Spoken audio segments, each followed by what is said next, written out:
you everybody for joining our webinar here for the long-awaited 5.8 release and update to DFdiscover here. If you have questions throughout the webinar, please just pop them in the chat, and towards the end of the call, we'll be sure to answer those. Additionally, if for some reason you need to leave a bit early, or if you had some colleagues that weren't able to attend, we'll have a recording go out after the webinar via email. And for any previous webinars or information that maybe you've missed in the past, you can be sure to visit our website there, dfnetresearch.com. So I'm Anthony Vericali, I'm our Director of Sales, and today I'm going to be joined by Peter Jansen, who's our Program Analyst, our Solutions Architect, Samar Chadari, and our Product Manager, Laura Joldersma, will finish us off here today. Before we get started here, I'm happy to announce that registration is now open for DFUG 2024. It's crazy to think that 8 months ago we were riding Lime scooters and playing blacklight mini golf in downtown Denver. So we're getting close to that time of year again here. This year it'll be in Boston. It'll be the tail end of the same week as SCDM. So it'll be Thursday, October 3rd and Friday the 4th. And for early registration, we have a promotion running for buy one, get one free. So be sure to take advantage of that. It's for a limited time only. And if you do have any questions or travel plans you need answers to, please feel free to reach out. You can either put in the chat here as well, or just reach out to anyone that you're in communication with at DFnet. We'll be sure to fill you in there. And before we dive into the details of the software update itself, I wanted to take a quick moment to shed some light on additional areas in which DFnet can support beyond DFdiscover. Perhaps your team may find themselves in a scenario where there's some turnover, or maybe there's a project coming up in your pipeline that needs an extra set of hands to manage the data or do some biostats work. We have some DFnet team members here that can be deployed on your team, and they'll help fill some gaps on a month-to-month basis to help support some of those needs. Some of those services are included, can be database build and setup, creating SAPs, randomization plans. You can do clinical coding, TLF support, and several other services as well. So if information on these services would be useful, please just drop a message here in the chat. You can shoot an email to any DFnet team member, and I'll be sure to follow up with you separately after the webinar. Now back to DFdiscover. For those of you who didn't know, I'm happy to share that the API is included this year, and that includes the use of DFcollect, DFweb, and DFsources, and that is now included in your subscription to take full advantage of. So if you weren't motivated before to update to the most recent version of DFdiscover, hopefully this news will be the extra nudge that was needed to update you to 5.8 here. Additionally, you'll notice on the right-hand side of your screen that we have a fully integrated ePro module. It's called DFEngage, as well as randomization module that can be unlocked within DFdiscover, should that be an area of interest for you to explore for an upcoming study here this year. But without stealing any thunder from the product team, I'll hand it over to my colleague Peter Jansen for the highlight some of the updates here for the 5.8 release. Thank you. Thank you, Anthony. Okay, so just as a bit of an itinerary before we actually get started with the meat of the presentation, we're going to be covering four major topics in four major features that have been added to DFdiscover over the past during this update, as well as some of the other features, improvement and bug fixes, as well as some general information about the software release. I'll be covering the login with Microsoft feature, as well as the query category and role restrictions, and then I will be handing it off to Samar to talk about the DFadmin Change History, the DFweb and the DFweb enhanced eCRFs feature, and then Laura will be covering the other improvements and details. So, without further ado, the single sign-on with Microsoft feature. Now, if you've been using DFweb particularly with version 5.7, you may be familiar with this feature already. It's been in DFweb in 5.7, and basically what we've done is we've implemented this feature as it is in DFweb into the DFexplore and other DFexplore, DFcollect, the desktop applications. Sorry. As with the DFweb, this is enabled and configured per server, not per study. So if you do decide to use it, you will need to you will have to keep in mind that the entire server will be set up to use this feature. Next, please. So if you've been using if you've been using this feature already in DFweb, you're probably very familiar with what a lot of the changes are when it comes to what you can expect to see when logging in. But for those unfamiliar, when you use a Microsoft account, you'll be using your Microsoft account to determine things such as security requirements, such as what two-factor authentication, password complexity, timeouts, maximum number of sign-ins, that sort of thing. So you won't be able. You'll be using Microsoft for that, and you won't be able to change your password in the DFdiscover app because, of course, all of your security information is going to be handled by Microsoft. So you do, however, still need to have a DFdiscover account configured in DFadmin because, of course, there needs to be an account to link to the Microsoft account, and it needs to have a unique email address. And it's very helpful for users to be aware of their DFdiscover user account and full names that are entered in the account, because that's used for stuff like audit trail, e-signatures, your user profile, and any information with regards to like logs. Next, please. So when you go to log in with Microsoft, you'll see when you go to the login page, there's a login with Microsoft single sign-on now, and that will bring up this interface here where you will enter your username and password, and then as with many other Microsoft apps, there may be extra steps depending on how you have your Microsoft environment configured. So it may ask you for two-factor authentication. It may go on to ask you to protect your account, and of course, you will need to let the app access your info so that you can actually sign in successfully. One thing to note, though, is that unlike DFweb, DFdiscover is a desktop application and does not use cookies to remember previous logins. So that may have an impact on your login process. As for when the sign-in is used within the application for scenarios such as e-signature, you'll get a very similar pop-up as you would normally, except instead of the username and password fields, you'll have the sign in with Microsoft, which will also bring up that sign in with Microsoft dialog that was there before. And some examples where you might see this is, electronic signature, DF password checks. Anytime you're asked to do a validation, like batch validation or batch edit that changes data, any sort of, basically, if you're required to sign in normally in your study and you're using Microsoft, it'll bring up the Microsoft interface instead of the other one. And considering we're on the subject of permissions and changes in there, the one change that has been made is that the data P permission is now more in line with how it behaves in DFweb and DFcollect, in which it will no longer ask every single time the module was not eligible for e-signature. Now it only goes for it only appears if the eCRF page is eligible for electronic signature, and that there's no separate permission need to be set. You just enable data P for all applicable roles when it comes to e-signatures. And if you, in the event that you do want to have the password dialog prompt appearing when you saving a page, you can simply use the DF password or DF password X edit checks on plate exit to accomplish that. Finally, the last little bit of information when using a Microsoft account is that on the dashboard, there will be a little bit of a login info thing showing some differences. You'll get a little Microsoft icon, and it will show your username and email there as well. So moving on, we're going to go to another useful feature, the query category restrictions by role.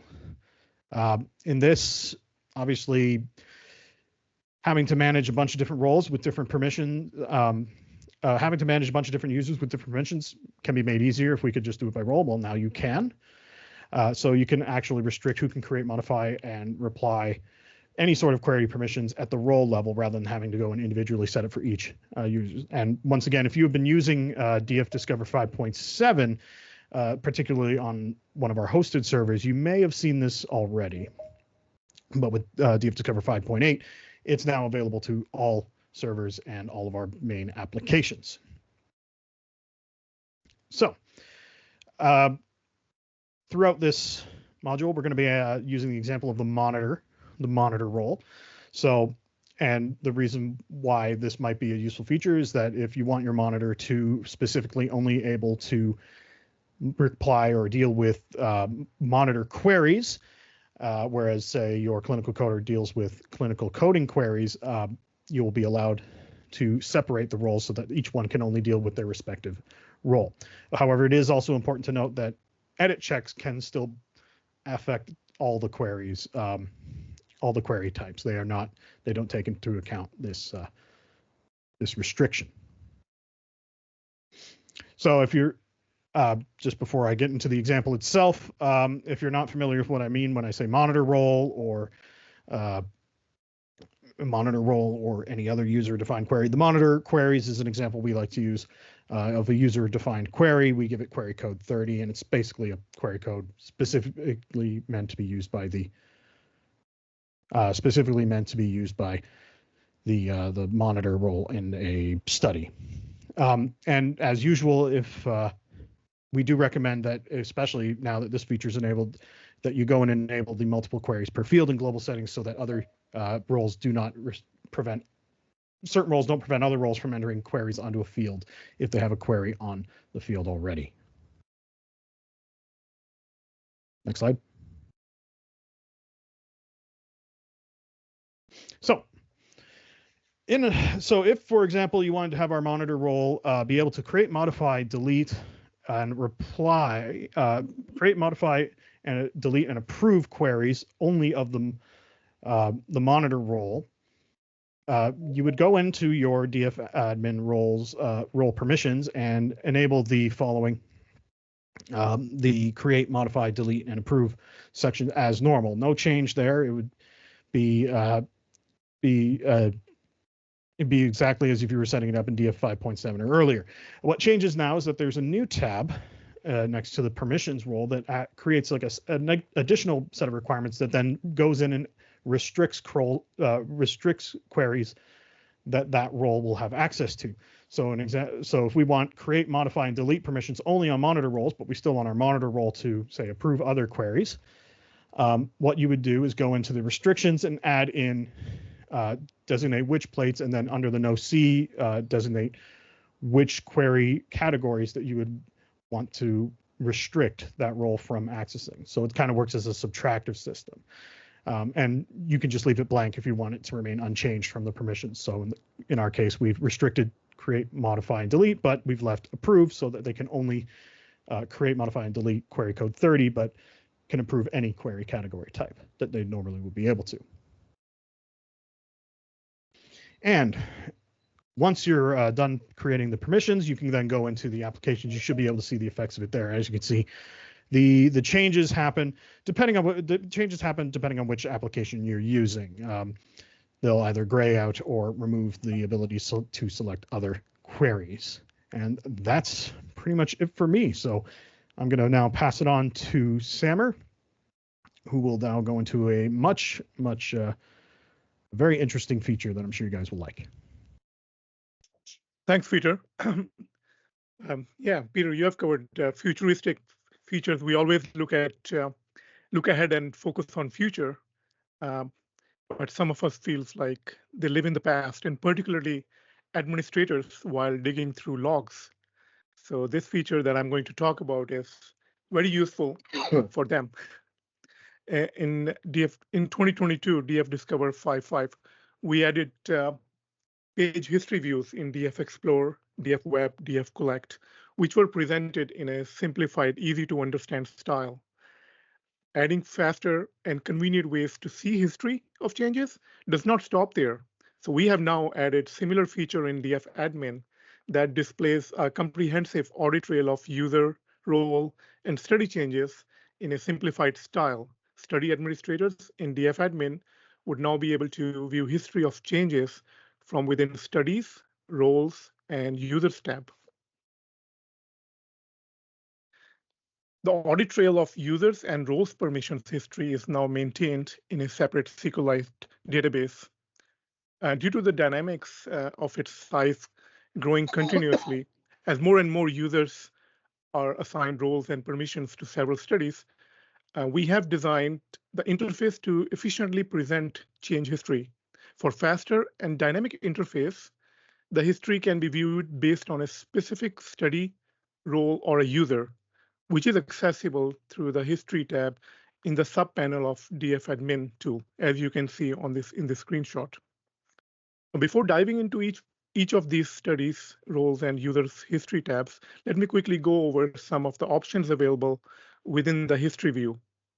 So as you can see, these options are simplified versus detailed view, option to refresh the history view, because this is live. So as you make changes, everything that is changed, whether by you or by someone else, it is immediately reflected. And simply by clicking on refresh, you will be able to see the history of that particular role or user that you're working on. You can also save the history in multiple formats, such as Excel, CSV, HTML, and so on. An history table, which I'll show you on the next slide, can be sorted by the timestamps.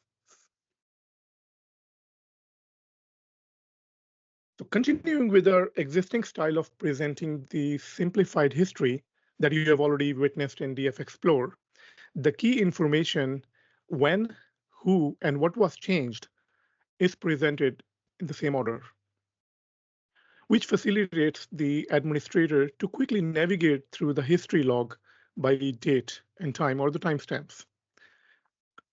So as you can see on the far left, I've highlighted date and time, and then who the user was who changed it, and then how the change is presented to you, that what was changed by that user. We'll look into more details as I go through each one of the users, roles, and studies tab to see how history is presented. So in terms of user history, you will be able to see when a user account is created, when or who changed user status, being active or inactive.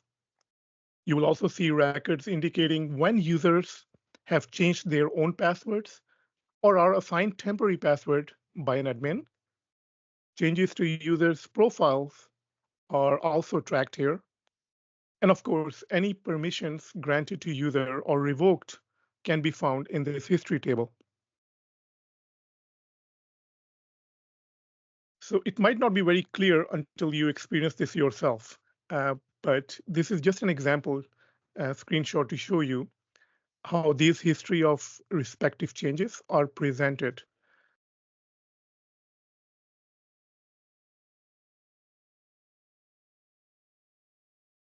Let's have a look at the history of changes to a role. Similar to user history, you'll see role creation, deletion, or status change log. As a role specifies various permissions, such as tools and reports, auto logout times, restrictions, study plates permissions, and something that Peter already presented earlier, the QC category restrictions. Any changes to those are tracked and presented within the role tab under history. Again, this slide presents how these history of respective changes to each role are presented. I'll just pause here for a bit so you can look at the screenshot.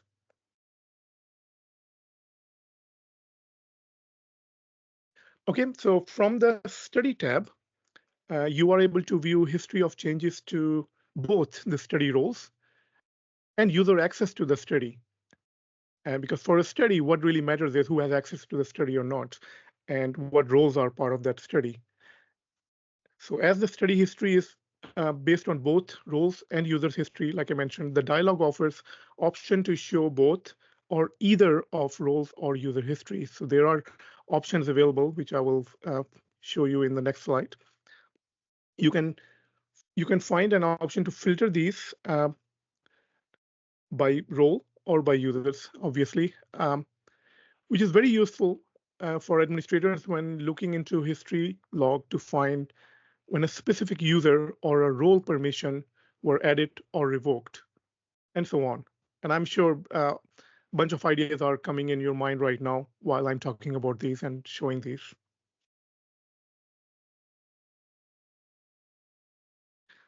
So coming back to something I touched upon in the very second slide regarding simplified versus detailed history.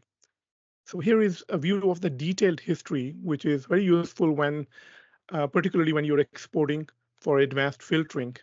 This is more of a tabular view of the same history that which was simplified, easy to read, but here this is more useful for advanced users or advanced filtering, and it will match how data will be exported in Excel and CSV format.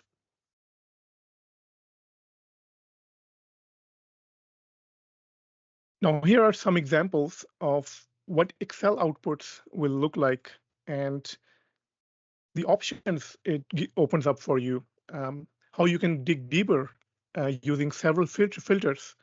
You can filter, like as I mentioned earlier, you can filter by user, you can filter by role, and then once you have it in Excel, you can go ahead and work with this data and dig deeper as far as you like and find out when I was the one going into your account and playing with it and messing up with your passwords or permissions. I'm sure this is very exciting for the admins, and I request them to not drop off this webinar right away to have fun with this feature. We have more stuff to present. So another feature that was introduced in DFexplore back in 2022 was the ability to customize and enhance the design of eCRFs using tables. Tables and landscape orientation give you more control over the CRF layout and provides more space to add content to your eCRFs. These eCRF enhancements are now available in DFweb. DFweb has been updated to display CRF tables, as well as the advanced choice field layouts options. Having these eCRF tables now implemented in DFweb presents a consistent CRF appearance for both DFexplore and DFweb users. As a part of this change, to support eCRF tables, the QRM and help icons no longer appear beside each field. As you can see, rather these are accessed using the corresponding icons in the tab bar on the right edge of the CRF. You can see it's highlighted with only the Q. There's a one query on it, which is updated again based on the current field. And in addition to that, consistency, for consistency, all fields are now outlined in their respective status color, regardless if you're working on eCRF or a CRF with a background. You will also notice that in DFsetup's table editor dialog, a new option is added to specify how tables are presented in DFweb. This is because, unlike DFexplore, DFweb supports smaller screens for tablets and smartphones.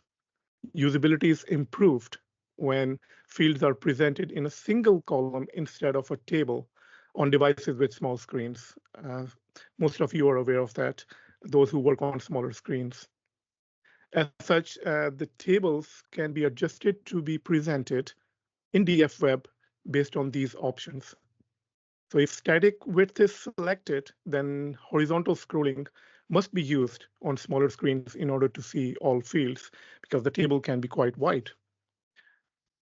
On the next slide, let's have a quick look at some examples of DFweb screen comparisons between desktop and mobile devices when using single column layout. So again, on the right side, something you're seeing on the desktop in DFweb versus how they appear in tablet and phone. Because of the limited space, the single column layout is very useful.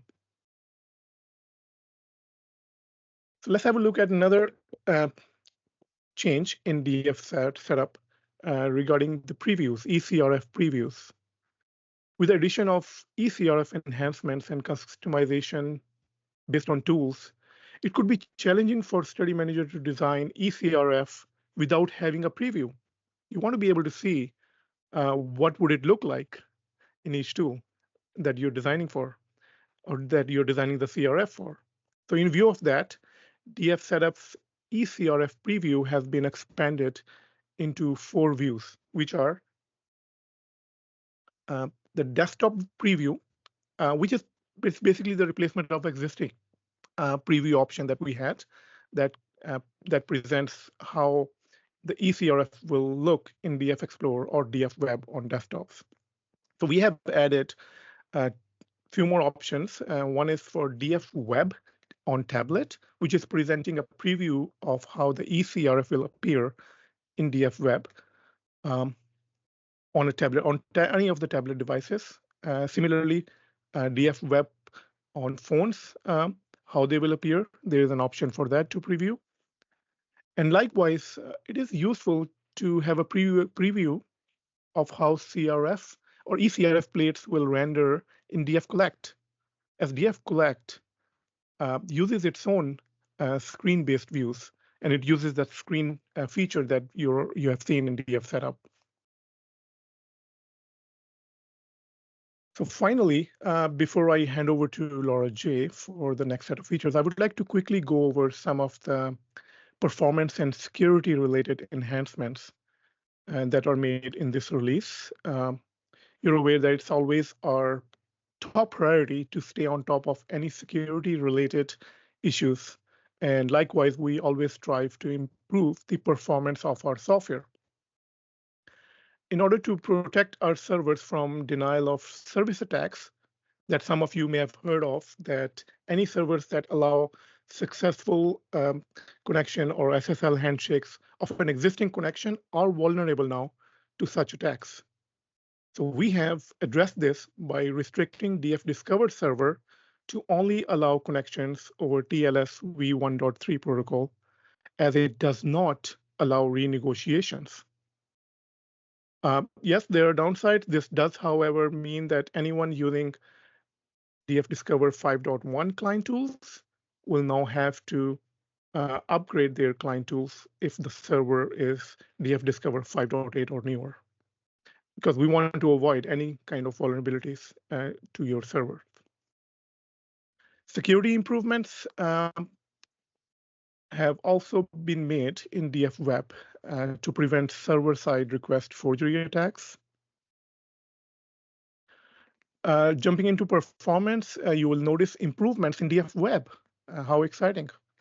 We have enhanced DFweb further to send, rather than multiple requests, you will notice few requests are being sent in certain cases. And most excitingly, now the API request responses, basically communication from server to the client tool, is now any of the data that is coming in, most of it is compressed using gzip compression, which is widely supported by web browsers. And it saves on bandwidth and improves download speeds. Our testing, which was done by David, has demonstrated that with this compression, the downloads are 5 to 10 times smaller, depending on the content type. So with this, we have additional updates, of course, and I would now ask Laura J to take over. Thank you. Thanks, Samer. So I'm going to cover a few different updates more quickly than we were able to spend on the previous 4 major features that we've added.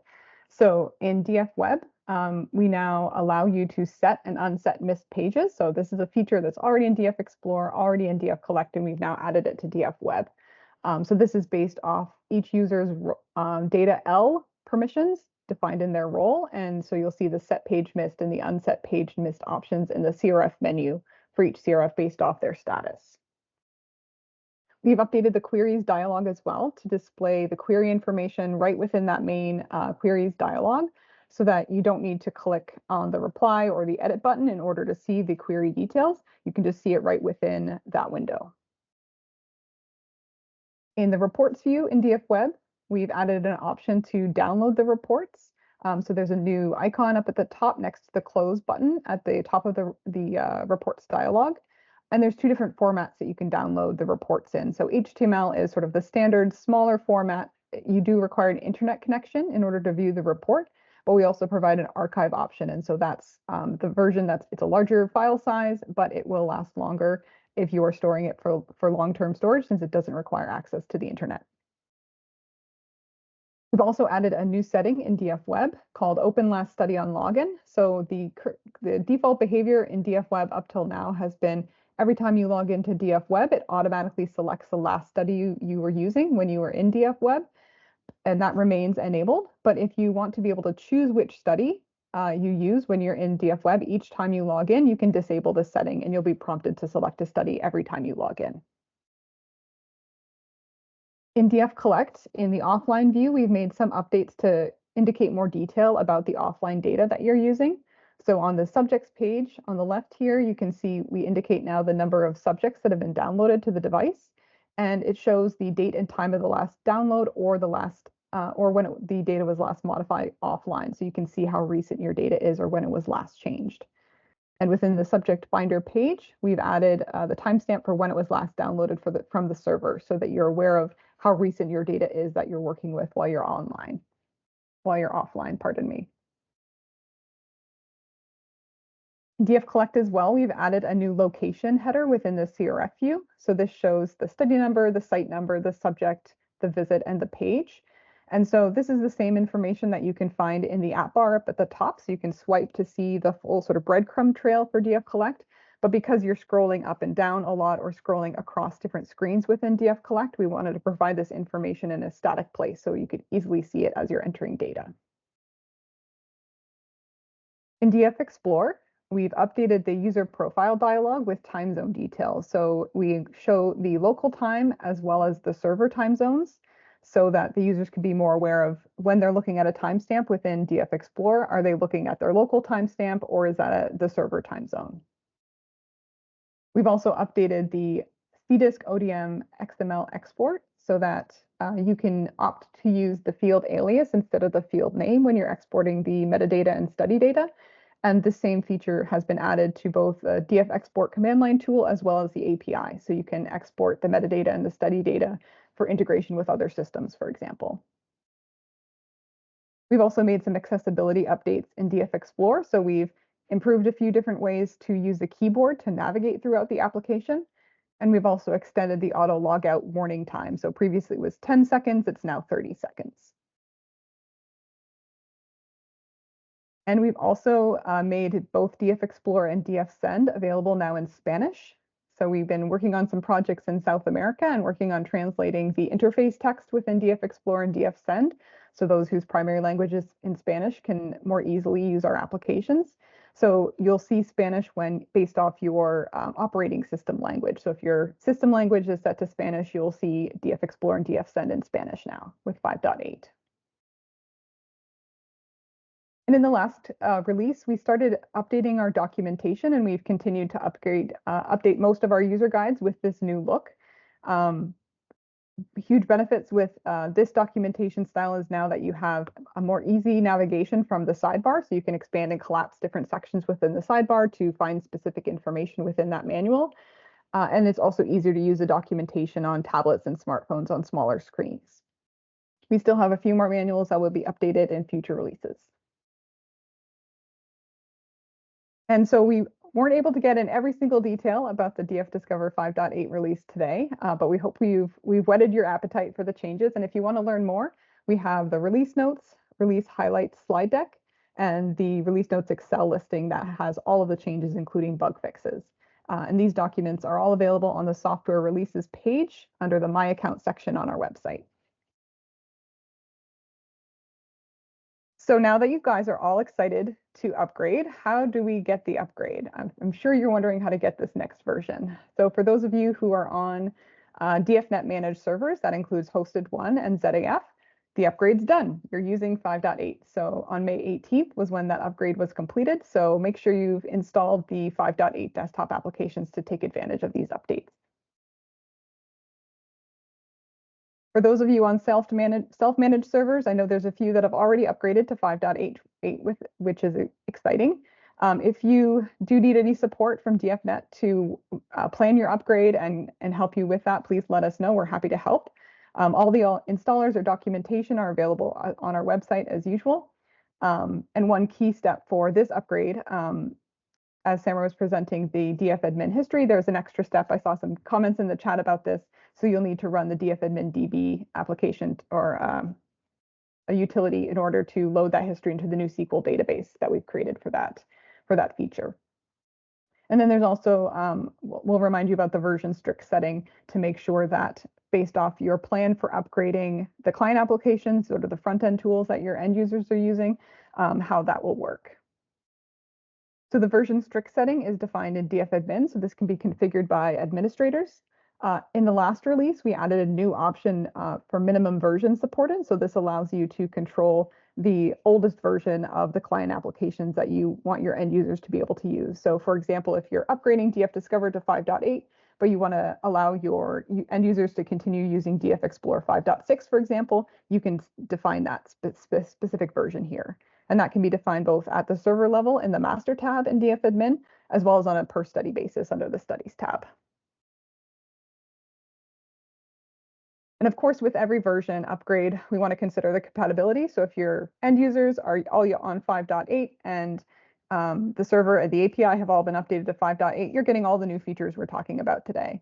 However, if there's a mismatch between the backend and the front end applications, not all of those new features will be supported. So just to be aware of that.